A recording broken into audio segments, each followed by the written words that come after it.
bakka haqti injire bakka dhugaan injire qaroomin injiru namni sammuun isaa gidiraan guutame qaroo ta'uu hin danda'u ofillee fayyadu biyyallee fayyadu ameet amanama wanni qaroomin kan argamu sammuu duwaa sammuu qulqulluu keessaa qaroomin ba'a beekumsi mad bakka haqti injire bareedummaan injiru jaamna bakka haqti injiraanne jagnummaan injiru jaan namni kan ofitti amantummaa qabaatu kan jagna ta'ee waan tokkotti xiyyeeffatee hojjetu kanii kaayoo dhaabbateefillee of kennuu danda'u sammuu qulqulluu fi bakka haqti jirtu ofitti amantummaan jira meeqa manama bakka haqti jirtu tokkummaan jira yeeqa manama kanaafuu tokkummaa kan arbisu maal wal amantii dhabuu wal sobuu wal shakkuu sammuun dharaan guutame dhugaa sin arguu rakkina sin arguu fala sin argu kanaaf bakka haqti injire bakka dhugaan injire qaroomin injiru namni sammuun isaa gidiraan guutame qaroo ta'uu hin danda'u.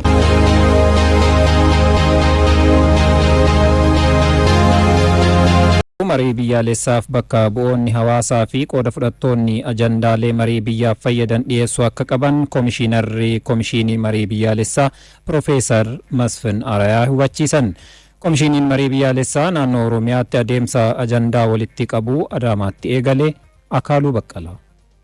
Itoophiyaan biyya qaroomina durii bakka argama dhala namaa fi madda sirna dimookiraasii kan ta'e sirna gadaafaa qabaattus biyyattiin hanga har'aatti seenaa wal dhibdeen kan xaxamte tokko humnaan kuffisee kan itti aangoo qabatu turte. Rakkoo kana furuuf akkaataan itti yaalamee fi karaan deemames furmaatatti fufiinsaan argamsiisuu dhabuusaan biyyaa fi uummata ishee aarsaa kaffalchiiseera. Maraamartoo dhalootaa dhalootatti darbaas ga'ee qormaata jabaa kana keessaa ba'uuf boqonnaa wal waraansaa mariin jibba jaalalaan wal diiguu wal ijaaruun Itoophiyaa hundaaf ijaaramte haaraa ijaaruuf mariin biyyaalessaa inisheetivii mootummaa jijjiiramaa waggaa sadanarraa komishinii marii biyyaalessaa ifatti hundeessuun eegale.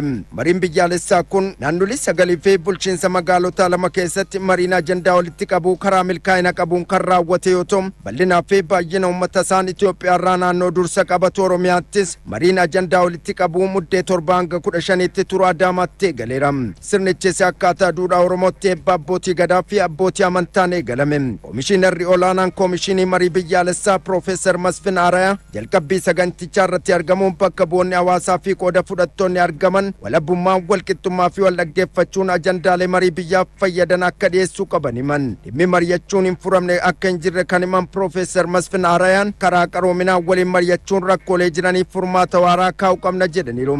ላሉብን አለመግባባቶችና የሐሳብ ልዩነቶች ምክንያት የሆኑ ችግሮችን ነቅሳችሁ በማውጣት ወሊገሉ ደቡፊ አደዱማ ቀምኑፍ ረኮሌ ሰበባታን አደባሱዳን ረኮሌ ከናፍ ፉርማታ ከነቲ በርባደን ወልተጂ ጨራ ስኒፍ ከኑዳ ከናፍስ አጀንዳሌ ፋይዳ ቢያፍ ቀባን ኤሩ መሪፊ ያዳን ገብሱን ኢትጋፈተውማ ኬሰን ጭሚናን አካባተን ከበጃን ሲንጋፈዳ ኢትዮጵያኖን ሴና ከስቲ በከ ገራገራቲ ወልቲ ሩፈኒ ወልዳጋኒ ዲማ ቢያረቲ ዮ መርየታን ኩን ከን ጀልቀባቲ ከን ጀዳናሞ ኮሚሽነር ኢቲያንቱ ኮሚሽን መሪ biyyaalessaa Eruut ገብረስላሴዳም በኢትዮጵያ ታሪክ ውስጥ ሁሉ ህዝቦች በእኩል ደረጃ ያገራችሁ ጉዳይ ያገባችኋል ተብለው ተጠርተው ሐሳብ የሰጡበት ወቅት እኔ በኔ እድሜ አላውቅ Seenaa Itoophiyaa keessatti uummanni hundi sadarkaa tokkoon dhimmi biyya keessanii singalcha jedhamee waamamanii yaada isaanii waqtii itti kennan ani umurii kootti hin beeku. Naannoon daangaa Itoophiyaa kam keessatti argamu kamuu dhimmi biyya isaa isa ilaallata. Yaada isaa kennuu qaba jedhamee waqtii itti geenye waan ta'eef waqtiin kun akka laayyootti kan ilaalamu akka hin taane yaadachiisuun barbaada. Komishinar Ambaasaadder Mohaammed Diriir Gamasaaniin mariin kun boqonnaa lamaan akka geggeeffamu himan. bakka bu'oonni aanaalee dhibsadii fi 56 irraa walitti dhufan 7,000 ol ta'anii garee hawaasummaa isaanii keessatti ajandaa baafatanitti wal mari'atan. Bakka bu'oonni hawaasaa ajandaa marii walitti qabuu kan irratti hirmaatan aqaan mari'achuu walii galuuf kakuu raawwataniiru. Waltajjii ajandaa marii walitti qabuu komishiniin marii biyyaalessaa naannoo Oromiyaa magaalaa Adaamaatti qopheesse irratti dammaqinaan hirmaachuun yaadota furmaataa kennuuf qophii ta'uu bakka bu'oonni qaamolee hawaasaa himaniiru. nulleen dhumini kootta haa mari'annu haa hiikkannu waa'ee lafateenna waa'ee humnateenna haa dubbannu ilmaan teenna akka wareegamne jedhanii waan waamaniif kanumaaf hirmaachuudhaaf rakkoolee jiran kana akkaataa bifa tasgabbii ta'een bifa haqa qabeessaan hin dhiyeessinaa jenneeyyaan. Kun jijjiirama guddaadha waan jajjabeeffamuu qabu kana caalaa waan nama gammachiisuun tolu biyya kanarratti.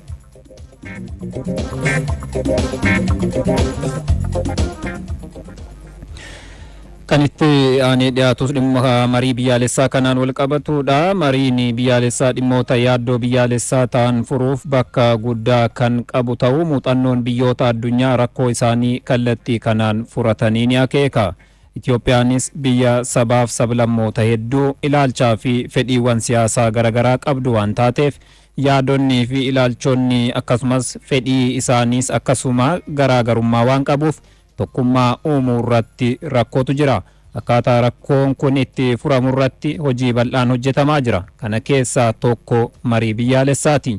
Ajandaan keenyas dhimma kana irratti xiyyeeffata. Daayireektara olaanaa itti aanaa Inistituutii Leenjii fi Qorannoo Seeraa Oromiyaa obbo Sultaan Abdoo Okaashaa Dam dubbiseera dhaggeeffannee deebina.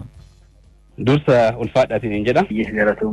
Mariin biyyaalessaa Itoophiyaadhaaf hangam murteessaadha kanarraa eegallu. Carraa kan argadhee dhimma kanarratti dubbachuudhaaf baay'ee sin galateeffadha. Egaa mariin biyyaalessaa dhimmoota biyyaalessaa irratti rakkoolee biyyaalessaa waliigaltee dhabuu fi walitti bu'iinsaaf sababa ta'an karaa nagahaatiin fi karaa mariif marabbaatiin furuuf dhimma taasifamuudha. Inni kun lammiileen dhimma ijoo siyaasaa, dinagdee, hawaasummaa hunda irratti akka waliigalanii fi sababa kanaanis rakkoo walitti bu'iinsaa wal dhabiinsa wal waraansaa hafu kan taasisuudha. Waliigaltee irra gahamee wal amantaan akka jiraatu akkasumas immoo siyaasni biyyattii tasgabbii akka qabaatu hojii misoomaa irratti lammiileen akka bobba'an walitti bu'iinsi akka xiqqaatu nagaaf tasgabbiin biyya akka jiraatu kan taasisuudha. Biyyoonni rakkoo walitti bu'iinsaa keessa turan marii biyyaalessaa kana geggeessuudhaan bu'aa kan argatan jiru jechuudha. Egaa Itoophiyaaf yoo ilaalle kan Itoophiyaan biyya ijaarsa biyyaa kan hin xumuraminidha. Haalli biyyi kun itti ijaaramaa turte rakkoo mataa isaa kan qabu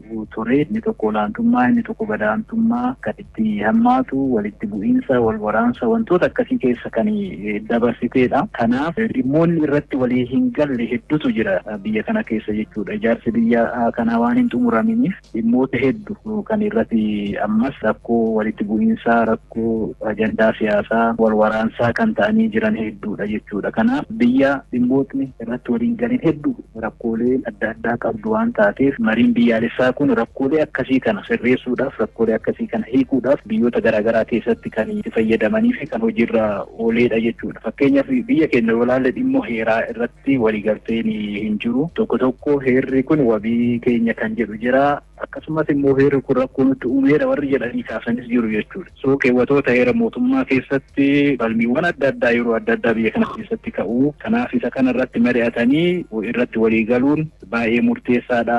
Dhimma sirna federaalaa irrattis akkasuma waliigalteen hin jiru. Federaalizimii akkamii hordofuu qabna, federaalizimii gosa kamii hordofuu qabna, dhimmoota jedhan irrattis falmiiwwan adda addaa kan jiranidha jechuudha. Akkasumas immoo dhimma alaabaa irratti alaabaa gosa kamii qabaachuu qabna, bifa akkamii yookiin immoo halluuwwan akkamii maal ibsuu qaba.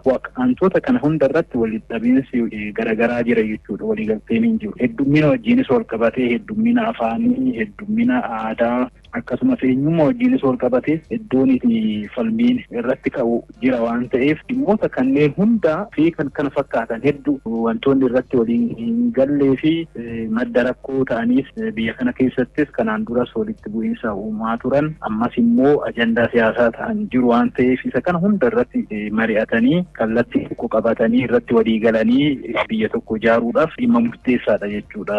Kanaaf Itoophiyaadhaaf mariin biyyaalessaa kun dhimma ijaarsa biyyaati, dhimma itti fufiinsa biyyaati, dhimma baay'ee murteessaa ta'edha jedheen kaasa. Marii kanaan rakkoon Itoophiyaa fala argata yookaan immoo marii biyyaalessaa furtuu rakkoo biyya kanaati jechuu dandeenya? Eeyyeen egaa akkuma barreeffama adda addaa irrallee ilaallu, muuxannoo biyyoota irrallee ilaallu, biyyootni walitti bu'iinsa garaagaraa keessa turan, biyyoonni dhimmootni irratti waliin galle hedduu keessatti mul'atu. Eegtonni kan gorsan marii biyyaalessaatiin waan kana furachuun akka danda'amudha. Marii taasisuudhaan jechuudha. Mariin kunis marii bal'aa ta'ee, marii hunda hirmaachise, qaamolee garaagaraa hunda kan hirmaachise akka ta'u, akkasumas immoo adeemsi isaa haqa qabeessa karaa ta'een mariin mariin geggeeffamee ajandaa dhiyaate irratti hundi mari'atee furmaata tokkorra kan ga'amu taate inni sun immoo deebi'ee kan hojiirra kan oolu yoo taate rakkooleen amma garaagarteen biyya keenya keessatti jiru kun furmaata argata jedhamee amanama. Biyya keenyallee isa kana amantee fudhatee komishinii marii biyyaalessaa hundeessitee hojii keessa galtee jirti jechuudha. So akkuma barreeffama adda addaa keessattis beektonni adda addaas akkasumas muuxannoon biyyootaas agarsiisu biyyoonni rakkoo akkanaa keessa jiran marii biyyaalessaa karaa sirrii ta'een yoo kan geggeessan ta'e rakkoolee isaanii furatanii gara misoomaatti gara nageenyaatti gara badhaadhinaatti deemuu akka danda'an kan addeessan waan ta'eef mariin biyyaalessaa Itoophiyaadhaaf furtuu waa hundaati jennee fudhachuu dandeenya. Ajandaa walitti qabu marii biyyaalessaa naannoo Oromiyaa jalqabamee jira. Qaamoleen marii biyyaalessaa irratti hirmaatanuu maal gochuu qabu jettume? Egaa dhimma murteessaa marii biyyaalessaa keessaa tokko hirmaachisummaadha. Mariin biyyaalessaa inclusive national dialogue jedha yookiin immoo marii biyyaalessaa hirmaachisaa ta'edha akka labsii 1265/2014 keessatti illee ibsame akkasumas immoo akkuma sadarkaa addunyaatu mariin biyyaalessaa hunda biratti fudhatama argatu marii biyyaalessaa hirmaachisaa ta'e hunda kan hirmaachise ta'uu qabaata. Isa kana keessatti dargaggoonni, dubartoonni, jaarsoleen, kutaaleen hawaasaa garaagaraa, paartileen siyaasaa, qaamoleen abbootii amantaa, jaarsoleen akkasumas immoo abbootiin gadaa, haadholiin siinqee qaamoleen garaagaraa jechuudha hirmaachuu akka qabanidha kan agarsiisu jechuudha. Ragaaleen kan agarsiisanii inclusive gaafa ta'u immoo qaamoleen namni kamiyyuu ajandaa isaa dhimmoota marii kun irratti geggeeffamuu qaba jedheetiin yaadu hunda qabatee gara marii biyyaalessaa kanatti yaada isaa dhiyeeffachuu qaba. Inni kun walitti qabamee walitti sassaabamee ajandaa ta'ee booda immoo marii waliigalaatiin furmaata kan argatu ta'a jechuudha. So sadarkaalee marii biyyaalessaa keessa sadarkaan qophii jira, sadarkaan mariin jira, sadarkaa raawwii jira. Isa kana hunda keessattuu qaamoleen hawaasaa garaagaraa kun keessatti hirmaatanii yaada isaanii ajandaa qaban dhiheeffatanii ajandaan sun immoo fudhatameetiniin hundi irratti mari'atee irratti waliigaleetiniin booddees immoo akka hojiirra oolu taasisuudhaaf gumaacha guddaa qaba jechuudha. So kan Oromiyaa amma eegalame kunis keessattuu akka sabaatti akka naannoo Oromiyaatti dhimmoota as keessatti irratti mari'atamuu qaba jennee yaannu dhimma heeraa ta'uu danda'a, dhimma federaalizimii ta'uu danda'a, dhimma afaanii ta'uu danda'a, dhimma alaabaa ta'uu danda'a, dhimma aadaa keenya, eenyummaa keenya waan kana hunda hammachuu danda'a. Dhimma gaafii lafaa wajjin wal qabatu ta'uu danda'a, gaafii mirga sabaaf sablammii wajjin wal qabatu ta'uu danda'a. Wanta heera kana keessattis akkasumas immoo marii kana keessatti ilaalamee nu fayyada, hawaasa keenya fayyada jedhan ajandaa godhanii dhiheessuudhaan akka irratti mari'atamuu fi marii keessattis immoo hirmaannaa ho'aa taasisuudhaan wanta irratti walii galame immoo akka raawwatamu gochuudhaaf dhimma murteessaadha. So amma dhimma ajandaa walitti qabu kun dhimma sirnaan raawwatamee booda gaafii akka hin taane jechuudha. Wanti nu jala hafullee wanti nu jala hanqatu akka hin jiraanne sirritti bilchinnaan waan gaafachuu qabnu waan ajandaa godhachuu qabnu sirritti itti qophoofnee ajandaa goonee qabsiifachuu kan sadarkaa itti qabnuudhaa fi sadarkaa baay'ee murteessaa ta'e jedhee. Mariin biyyaalessaa lammiilee Itoophiyaatiif abdii akkam qaba jettame? Mariin biyyaalessaa hammataa ta'ee hirmaachisaa ta'ee akkasumas adeemsi isaa haqa qabeessa ta'e biyya kanaaf nageenya biyya kanaa fiduudhaaf misooma biyya kanaatiif akkasumas immoo waliin jireenya fi walitti hidhamiinsa sabaaf sablammoota biyya kanaatiif guddina aadaa afaan akkasumas immoo biyyi kun abjuu waloo akka qabaattu seenessa waloo akka qabaattu waan waloo lammii hundi irratti walii galu akka qabaattuu fi biyya guddatte biyya badhaate akka taatu gochuudhaaf mariin biyyaalessaa kun baay'ee murteessaadha. Bu'aa isaas immoo erga walirratti mari'annee wanti irratti walii galle immoo karaa sirnaatiin hojiirra yoo oole biyyi kun dhugumatti biyya badhaate biyya guddatte akka taatu gochuu keessatti biyya hundi kan kooti jedhu biyya hundi abjuu guddaa biyyaa sana milkeessuuf irratti hojjetu akka taatu mamii hin qabu jechuudha. So baay'ee murteessaadha egeree Itoophiyaatiif. Tole, obbo Sultaan Abdoo itti aanaa Daayirektara Olaanaa Inistiitiitii Leenjii fi Qorannaa Seeraa Oromiyaa yaada bal'aa dhaggeeffattoota keenya biraan geessaniif ulfaadha isiniin jedha. Galatoomaa isinillee ulfaadha.